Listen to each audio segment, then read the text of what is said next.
Artificial intelligence, or AI, is no longer just a technological breakthrough. It's reshaping how we live, work, and interact. And yet, in the absence of a strong legal framework, concerns are mounting. Is AI still serving humanity, or is it enabling systematic human rights violations? A wave of international reports now warns that the unchecked rise of AI may come at the expense of our most basic rights.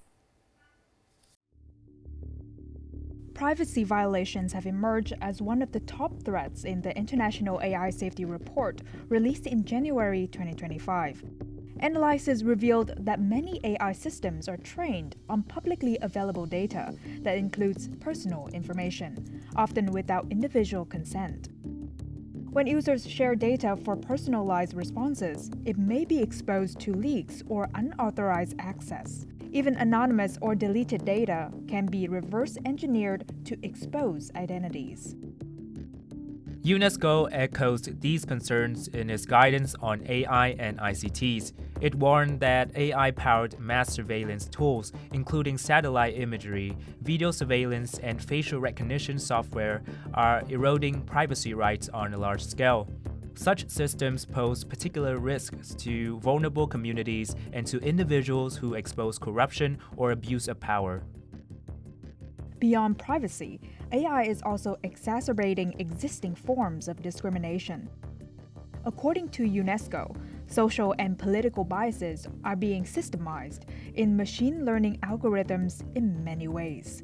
For example, credit risk algorithms evaluate borrowers based on geographic location, a practice that can lead to indirect racial discrimination. According to UN Special Rapporteur Ashwini, predictive policing risks entrenching racial discrimination by relying on historically biased data.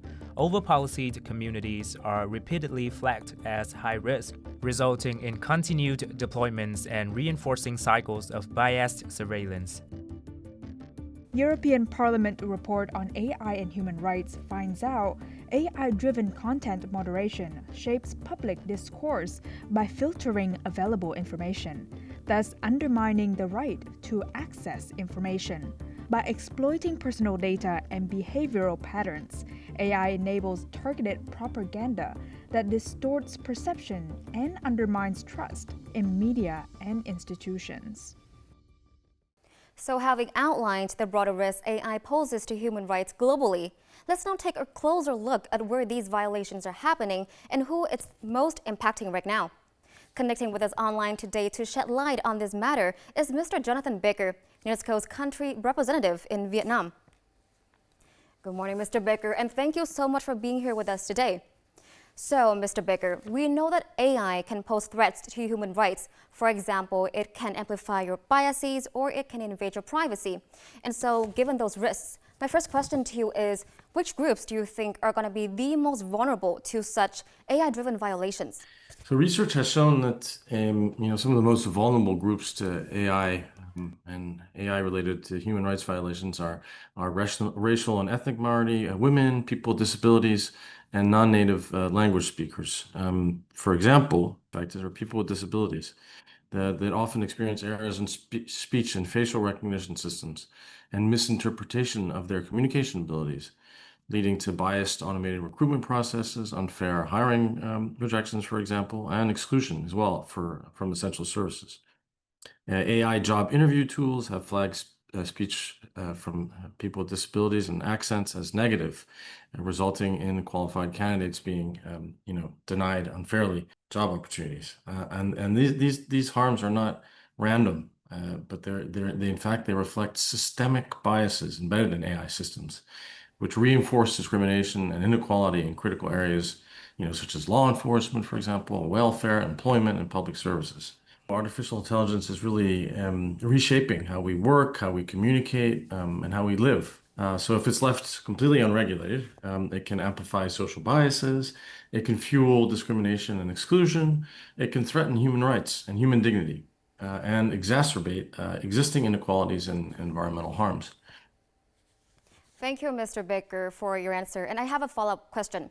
And so, in order to negate such long-term negative impacts, what do you think are the most urgent actions that governments worldwide should start taking right now?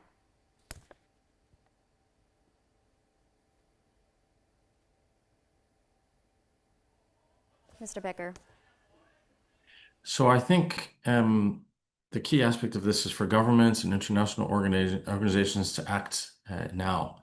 I mean, this is a quickly developing field. So we need to act now to ensure that AI is developed and used in line with these human rights principles that I referred to before. And so some steps forward that we're discussing is establishing a National AI Ethics Committee, creating systems to monitor AI's socioeconomic impacts, and developing tools also to assess inclusiveness and fairness.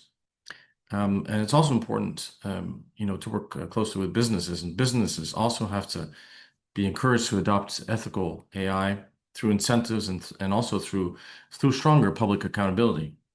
Another aspect that's very important is building a skilled and diverse AI workforce. Because we need to raise awareness of AI ethics. We need to provide ethics of AI training for civil servants. We need to integrate AI ethics into education and create programs to engage women, ethnic minorities, and vulnerable groups in AI careers. And Vietnam is very, very much aware of the importance of regulating AI and put forward a series of laws on AI these past months. And UNESCO is working hand in hand, in fact, with Vietnam, notably through the RAM process to support this process of regulating AI in all its aspects.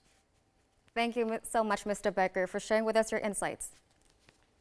And that brings us to the end of this discussion. But please stay with us because at 3 p.m., we explore in detail the ongoing efforts to build stronger legal and ethical frameworks for AI governance worldwide, and of course, how they help tackle the human rights violations we've just discussed.